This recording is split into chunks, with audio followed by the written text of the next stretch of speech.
எப்படி அது ஒரு பம்பு, இதயன்றது ஒரு பம்பு தான். இதயன்றது நீங்க தண்ணி ஓரமாக நிறுத்துங்கன்னா பம்பு நிறுத்திடுறேன், புரியுதுங்களா? இந்த உடம்புல இந்த பம்பு நின்று போச்சுன்னா, இதயம் இந்த பம்பு நின்று போச்சுன்னா டாக்டர் என்ன பண்றாரு?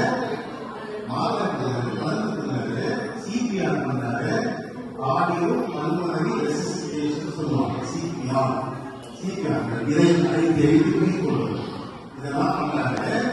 பண்ணி உயிர் டாக்டர் யாருங்க? அவருக்கு எங்க இருந்து அறிவு வருது? அவருக்கு எங்க இருந்து ஞானம் வருது?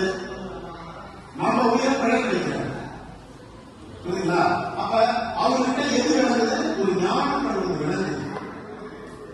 அப்ப அந்த ஞானத்தை நமக்கு வளர்ந்துச்சுன்னா நாம என்ன செய்வோம்?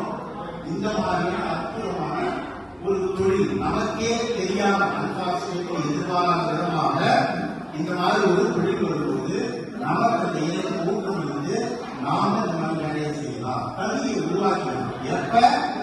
ஒழுக்கம், கர்மம், தயவு, உயிரிழக்கும்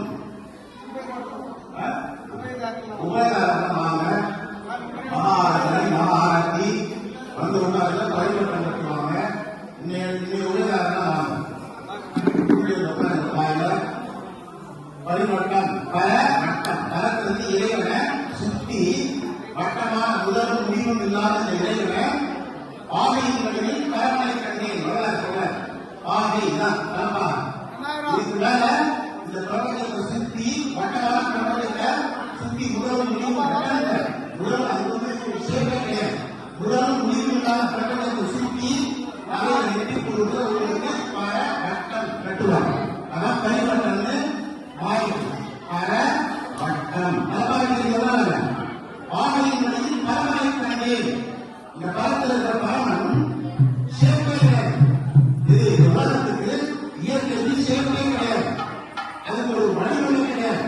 அதை சுற்றி நான் ஏற்கனவே ஒளி கொண்டு வச்சிருப்பாங்கப்பா, இதுக்காக ஒண்ணு இல்லாது பரவட்டம் கட்டுவாங்க. கல்யாணம் பார்க்கறது கலப்பா கலைப்பாகை அப்படின்னு பாகைன்னு சொல்லி பிரபஞ்சத்தை மேல கட்டிங்க அதை கட்டுவாங்க. இளைஞர்கள் உட்காந்துக்கிறாங்க. இந்த பரவட்டம் கட்டிக்கிட்டு இளைஞர்களுடைய அருளை பெறுவதற்காக அத்தனை நீங்க தகுதிகளையும் ஏற்றுக்கொண்டு இந்த உலகத்தில்